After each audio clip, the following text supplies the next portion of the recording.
The first-class cabin hummed with quiet conversation, the scent of freshly brewed coffee lingering in the air. Passengers settled into their plush seats, flipping through magazines or scrolling on their phones. Among them sat a woman, graceful, composed, and radiating quiet confidence.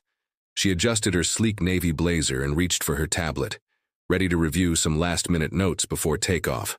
A few seats away, a well-dressed passenger wrinkled her nose, side-eyeing the black woman with a look of disdain.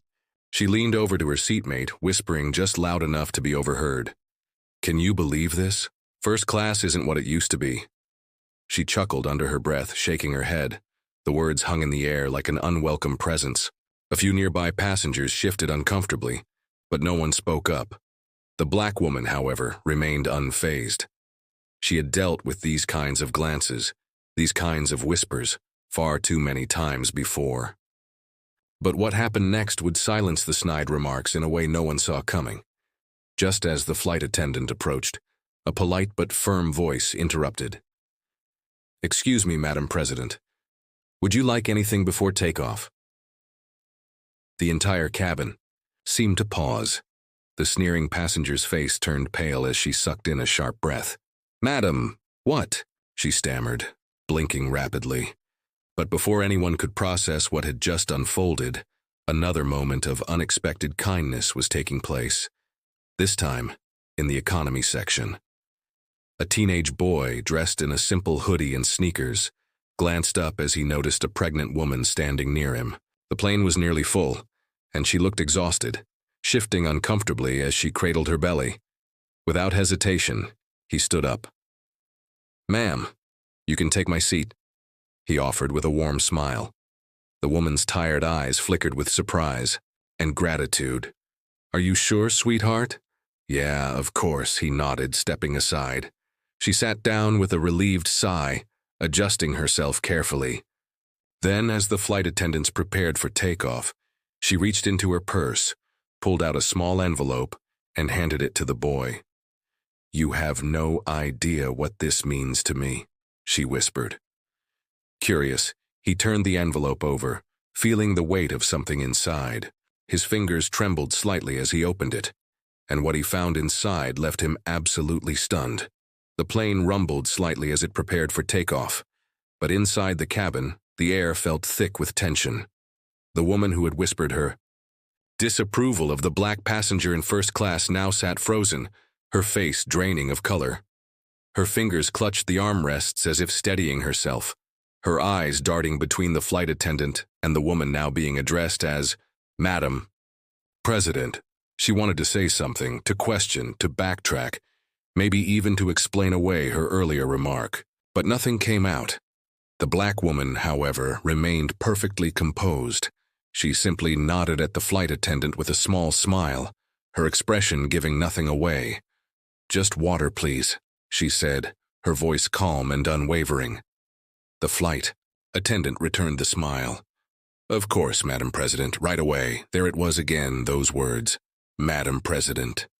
The whispering woman shifted uncomfortably in her seat, her mind racing. Who was she? Was she some politician? A CEO? Why hadn't she recognized her? Meanwhile, back in economy, the teenage boy sat staring at the envelope in his hands. The pregnant woman had already turned away, her attention now on getting comfortable in the seat he had given up for her. It wasn't until the plane finally lifted off the ground that he took a deep breath and slowly peeled the flap open. Inside, he found a folded piece of paper. His brows furrowed as he unfolded it, and his eyes widened as he read the words written, in neat, careful handwriting. "Thank you for your kindness. I've been searching for someone like you." Was it? No name, no explanation. Just that one sentence. His fingers traced the edge of the note, confused but intrigued. Searching for someone like him? What did that mean? He glanced over at the woman, but she wasn't looking at him anymore. Her head rested against the seat, her hand on her belly, her eyes closed. He considered tapping her on the shoulder, asking her what the note meant, but something stopped him. Maybe it was the exhaustion on her face. Maybe it was the way she had written those words, deliberate, as if they carried more weight than they appeared to.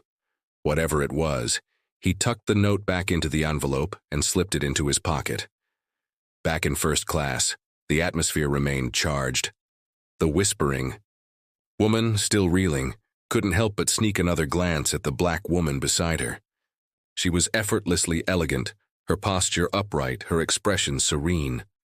There was no smugness in her demeanor, no indication that she even cared about the earlier remark. That somehow made it worse. The woman felt a gnawing discomfort in her stomach, a twisting sensation of embarrassment mixed with something else, something harder to admit. Regret? No, it couldn't be. She cleared her throat as if to break the silence. The black woman turned slightly, acknowledging her with a polite, unreadable smile. So, the woman began, her voice weaker than she intended. Are you? Before she could finish, a deep voice cut through the air. Excuse me, Madam President. We just got word that your security detail is waiting at the gate upon arrival. A sharply dressed man, wearing an earpiece and standing near the front of the first-class cabin, had turned toward her.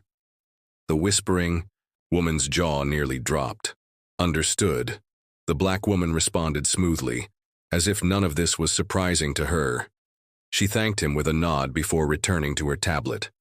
The whispering woman's mind spun. Security detail? That meant she wasn't just some corporate executive. This woman had actual power. Her face burned with the realization. She had judged too quickly, assumed too much. Now she was stuck in a seat beside someone far more important than she had ever imagined. Meanwhile, in economy, the teenage boy fidgeted in his seat. He couldn't stop thinking about the note. He reached for it again, pulling it out and rereading the words over and over. What did she mean? Searching for someone like you. The engines roared softly as the plane continued its steady journey through the sky. The boy turned to look out the window, his reflection staring back at him. He didn't see anything special, just himself. A kid in an old hoodie, worn sneakers, and a backpack full of schoolwork he had barely touched. There was nothing remarkable about him. Nothing that would make someone search for him. And yet, the note suggested otherwise. Minutes passed, then an hour. The boy tried to distract himself, pulling out his phone and scrolling mindlessly, but the words kept tugging at his thoughts. Then, out of nowhere, the woman stirred. She sat up straighter, rubbed her belly, and turned slightly toward him. Hey, she said softly. The boy looked up. Yeah? She hesitated for a moment, then reached into her purse again. This time, she pulled out something small, a business card. She handed it to him. Call this number when we land, she said. I think you'll want to hear what I have to say. The boy took the card slowly, his fingers brushing against the raised lettering. He looked at the name printed on it, his heartbeat quickening. He recognized it. His breath caught in his throat. But before he could say a word, the woman turned back, resting her hands over her belly once more. And just like that, the mystery deepened. The boy's fingers tightened around the business card as his heart pounded. He read the name again, his mind struggling to process it. He had seen this name before. But where? On the news? In a book? It felt familiar, important, but just out. Of reach. He stole a glance at the woman. She was staring out the window now, her hands gently resting over her stomach. She didn't say anything else, didn't even acknowledge the weight of what she had just handed him. He wanted to ask. Needed to. But something in her calm expression told him now wasn't the time. Instead, he slipped the card into his pocket and tried to steady his thoughts. Meanwhile, in first class, the tension between the whispering woman and the black woman, Madam President, had only grown heavier. The whispering woman had sunk deeper into her seat, staring straight ahead, lost in her own thoughts. Her mind raced back to her earlier words. Had anyone else heard her? Did she hear her? She stole a nervous glance at Madam President, but the woman remained unfazed, scrolling through her tablet as if nothing in the world could shake her. That confidence, that poise, it gnawed at something deep inside her. What kind of woman carried herself like that, especially in the face of people who didn't think she belonged? The whispering woman shifted uncomfortably, suddenly aware of how small she felt in comparison. Then, a flight attendant approached again, this time holding a sealed envelope. She stopped beside Madam President's seat and leaned in slightly. "Ma'am, this was handed to us before takeoff. It's marked for you." Madam President looked up, her brows raising slightly. "For me?" "Yes, ma'am," the attendant confirmed. She took the envelope and turned it over in her hands. It was thick, heavier than expected. She could feel something inside. Papers, maybe. Something official. Something important. As she slid a perfectly manicured nail under the flap, the whispering woman found herself leaning in, despite herself. She wasn't the only one. A few other first-class passengers glanced up, sensing something unusual. Madam President unfolded the papers inside and scanned them quickly. Her expression remained unreadable, but there was the slightest shift in her posture, an almost imperceptible stiffness in her shoulders. Then, for the first time since boarding, she let out a slow breath and closed her eyes for a brief moment. Something was wrong. In economy, the boy couldn't stop fidgeting. His fingers drummed lightly on his armrest as he stared at the seat back in front of him. The note, the business card, the strange words. "I've been searching for someone like you." They all swirled in his head. Finally, he pulled out his phone and quickly typed the name from the card into a search engine. The results loaded and his eyes widened. There were articles, interviews, photos.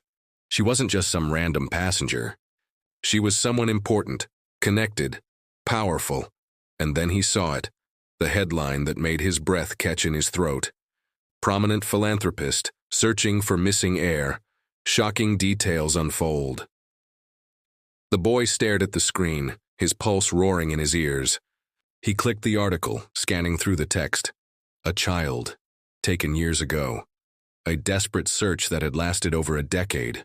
A mother who never gave up. His hands started to tremble. It couldn't be. His stomach twisted as he slowly looked up, his gaze landing on the pregnant woman. Had she known all along? Was this why she gave him the note? And if she was right, if this was real, then who was he, really?